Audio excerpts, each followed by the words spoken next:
জোরপূর্বকভাবে জমি আত্মসাতের অভিযোগ উঠেছে আওয়ামী লীগ নেতার বিরুদ্ধে।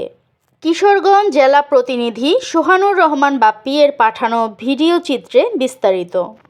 কিশোরগঞ্জ সদর উপজেলার করিমগঞ্জ থানাধীন চং নোয়াগাঁও হোন্ডাঘাট এলাকার বাসিন্দা মোহাম্মদ রুস্তম আলী একই গ্রামের বাসিন্দা ৯ নং ওয়ার্ড আওয়ামী লীগের সভাপতি মোহাম্মদ রইসুদ্দিন। রুস্তম আলী তার জমি পত্তন দেয় রইসুদ্দিনের কাছে। সময় পেরিয়ে গেলে তার জমি ফেরত চাই, তবে জমির মালিক দাবি করে আওয়ামী লীগ নেতা রইসুদ্দিন। এই নিয়ে দরবার সালিশ হয়, তবে কিছুতেই জমি ছাড়তে রাজি হয়নি আওয়ামী লীগ নেতা। তার ক্ষমতার জোর দেখিয়ে জমি দখল করে রাখে। গত ৫ তারিখ বৃহস্পতিবার অনুমান সকাল ১১টায় জহিরুল ইসলামের চায়ের স্টলে কথা কাটাকাটি হয়।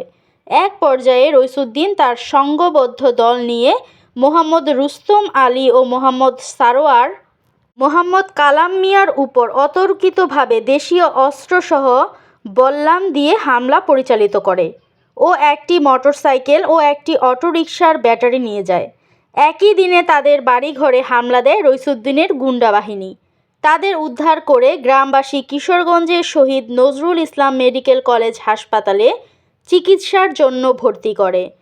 এ বিষয়ে করিমগঞ্জ থানায় এজাহার দাখিল করে ভুক্তভোগীর আত্মীয় মোহাম্মদ সাইদুর রহমান। সঠিক তদন্তের মাধ্যমে সঠিক বিচার প্রত্যাশা করে ভুক্তভোগীর পরিবার। ৮ জনে মারছে আর কি।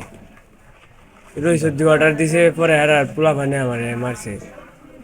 হকি স্টিক, সুইচ গেয়ার, লট দিয়ে আমার আঘাত করছে। গাড়ি লয়ে গেছে আমার। তুমি কি গাড়ি চালাইতা? আমি গাড়ি চালাইতাম। কি গাড়ি চালাইতা? মোটরসাইকেল। মোটরসাইকেল কিভাবে নিছে তোমার কাছ থেকে? আমার মারার পরে আমার কাছ থেকে গাড়ি চিনিয়ে লয়ে গেছে। কয়জন ছিল ওরা? ওরা ১০-১৫ জন ছিল। যার সাথে আমার দ্বন্দ্ব তার নাম হলো রইসুদ্দিন। সে হলো আওয়ামী লীগের সভাপতি, আর আমি ৯ নং ওয়ার্ডের বিএনপি সেক্রেটারি।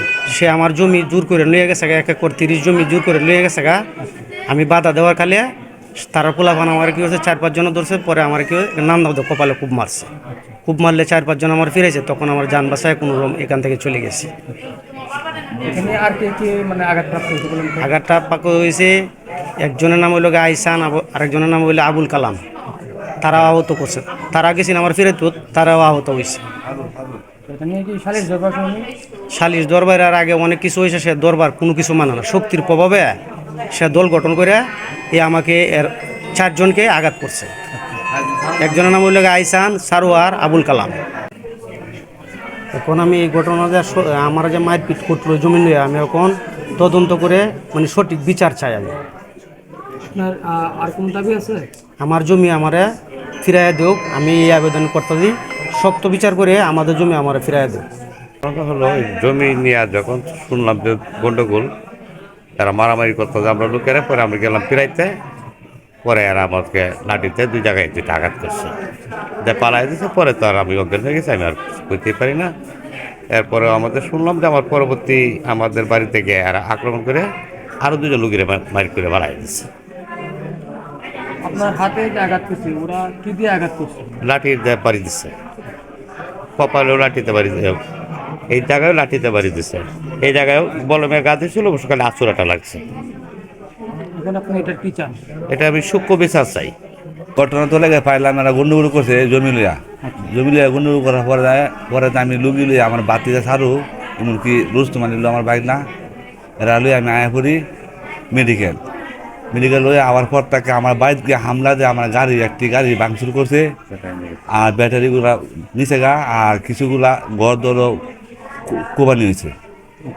হ্যাঁ, আমার নাম হলো মোহাম্মদ হানিফ, আমার বাবার নাম হলো মোহাম্মদ আইজুল হক গ্রাম সরকার। আমি আমার গাড়ির জন্য আইনের কাছে বিনত অনুরোধ করি, সত্যি একটা বিচার প্রার্থী হলাম।